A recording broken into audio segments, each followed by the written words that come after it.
இறக்குமதி செய்யப்படும் வாகனங்கள் மற்றும் உபரி பாகங்கள் மீது அமெரிக்க அதிபர் டொனால்ட் ட்ரம்ப் கடுமையான வரிகளை விதித்திருப்பதை உலக வல்லரசுகள் கண்டித்துள்ளன.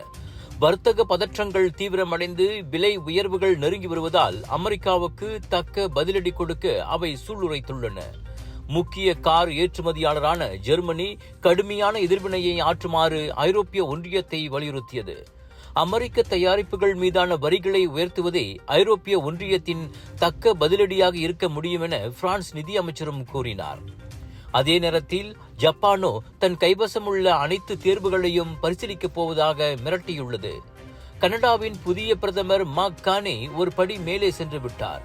வாஷிங்டனுடனான ஆழமான பொருளாதார பாதுகாப்பு மற்றும் இராணுவ உறவுகளின் பழைய உறவு முடிந்துவிட்டதாக அவர் கண்டிப்பான தோரணையில் கூறினார்.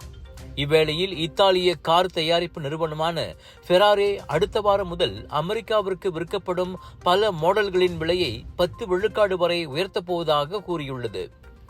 ஏப்ரல் 3 நள்ளிரவு 12:01 மணிக்கு அமலுக்கு வரவுள்ள 25 விழுக்காடு அமெரிக்க வரிகள் வெளிநாட்டு தயாரிப்பு கார்கள், இலகு ரக லாரிகள் மற்றும் வாகன உபரி பாகங்களை பாதிக்கின்றன. இதனால் வாகன செலவுகள் அதிகரிக்கும் என்று நிபுணர்கள் எச்சரிக்கின்றனர். குறிப்பாக சராசரி கார் விலைகள் $4,000 முதல் $5,300 வரை அதிகரிக்கலாம் என JP Morgan ஆய்வாளர்கள் மதிப்பிட்டுள்ளனர்.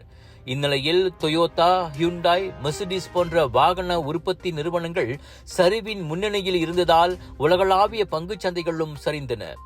நியூயார்க் பங்குச் சந்தையில் ஜெனரல் மோட்டார்ஸ், ஃபோர்ட், ஸ்டெலன்டிஸ் நிறுவனங்களின் பங்குகளும் கடும் வீழ்ச்சி கண்டன.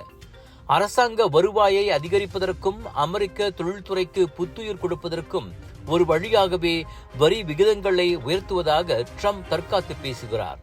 ஆனால் இறக்குமதி செய்யப்பட்ட கார்களை குறிவைப்பது வாஷிங்டனின் நட்பு நாடுகளுடனான உறவுகளை சீர்குலைக்கும் என்பதை ட்ரம்ப் உண்மையிலேயே அறியவில்லையா அல்லது எல்லாவற்றுக்கும் அவர் தயாராகத்தான் உள்ளாரா என்பது தெரியவில்லை என விமர்சனங்கள் எழுந்துள்ளன.